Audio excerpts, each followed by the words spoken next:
Dear friends, welcome to my career my future, the team of expert counsellors. देखिए, अब state का almost हर state का third round का जो प्रोसेस है काउंसलिंग का चल रहा है।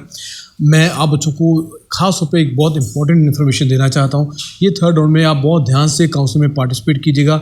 जिन जिन स्टेट में आपको जाना है या आप जा सकते हैं, उन्हीं स्टेट में आप अप्लाई कीजिएगा, क्योंकि थर्ड राउंड के जो काउंसलिंग के जो रूल्स हैं बहुत स्ट्रिक्ट हैं। खास तौर पे जैसे ऑल इंडिया कोटा से शुरू करते हैं कि एमसीसी ने अपने ऑल इंडिया कोटा का जब थर्ड राउंड का हुआ था तब भी बच्चों को बोला था कि आप बहुत सोच समझ के चॉइस फिलिंग कीजिएगा, क्योंकि जिन बच्चों को इस राउंड के अंदर सीट अलॉट हो जाएगी, अगर उन्होंने ज्वाइन कर ले तो रिज़ाइन नहीं कर पाएंगे, और उसके बाद अगर वो ज्वाइन कर लेते हैं और या रिज़ाइन कर देते हैं, उसके बाद वो अगले किसी भी राउंड में पार्टिसिपेट नहीं कर पाएंगे। जिनको सीट अलॉट हो जाएगी वो बच्चे भी अगले राउंड में स्टे वैकेंसी राउंड में पार्टिसिपेट नहीं कर पाएंगे। इसी के साथ साथ स्टेट ने भी इसको फॉलो किया, मतलब खाली ये नहीं कि वो ऑल इंडिया कोटा के स्टे वैकेंसी राउंड में पार्टिसिपेट नहीं कर पाएंगे, वो किसी भी स्टेट के स्टेट वैकेंसी राउंड में फिर पार्टिसिपेट नहीं कर पाएंगे। ऐसे जो रूल्स हैं वो फोर्थ राउंड के अंदर आने वाले हैं। इन चीज़ों को आप बहुत ध्यान से सोच समझ के चलिएगा। आइए बात करते हैं इन रूल्स को फॉलो करते हुए जो यूपी जैसी स्टेट है या केरला ने भी ये चीज़ों को लागू किया।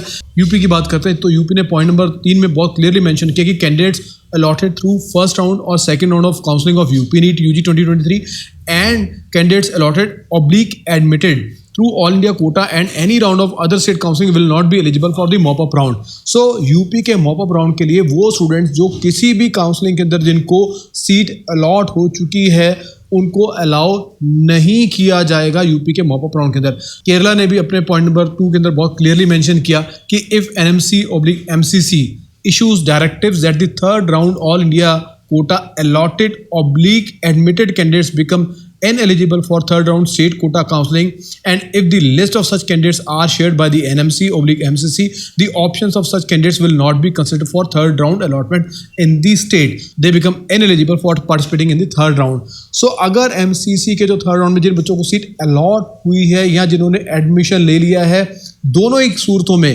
और अगर वो ये नोटिफिकेशन जारी कर देते हैं और लिस्ट केरला के साथ शेयर कर लेते हैं, तो केरल भी जो है अपने यहाँ पर थर्ड राउंड में उन बच्चों को अलाउ नहीं करेगा। सो ऐसे जो रूल्स हैं बहुत स्ट्रिंजेंट होते जाएंगे। ऐसा ना हो कि आप डेस्परेशन में किसी ऐसी स्टेट में अप्लाई कर दें और किसी ऐसी स्टेट की सीट आपके गले में पड़ जाए जो आप ज्वाइन नहीं करना चाहते, जिसको आप बाद में छोड़ दें, और उसके बाद कॉन्सिक्वेंटली आप आगे फर्दर किसी भी राउंड में स्टे वैकेंसी राउंड के अंदर या स्पेशल स्टे वैकेंसी राउंड के अंदर या मॉपअप के बाद स्पेशल मॉपअप राउंड के अंदर, ऐसे बड़े सारे राउंड्स अलग अलग स्टेट्स में होते हैं। सो उनमें आप पार्टिसिपेट नहीं कर पाएंगे। तो आप अपने लिए टारगेट चूज करें, कौन सी स्टेट में आपको जाना है, उसी स्टेट को कॉन्टिन्यूसली आप फॉलो करें ताकि आपको उसमें सीट मिल जाए। ऐसा ना हो कि आप अननेसेसरली इस काउंसलिंग की जो कंपटीशन है उससे आप बाहर हो जाएं। सो बहुत सोच समझ के काउंसलिंग में आप पार्टिसिपेट कीजिएगा। ये इंपॉर्टेंट मैसेज मुझे इस वीडियो के थ्रू आप लोगों को देना था। So thank you very much for watching this video. Stay connected.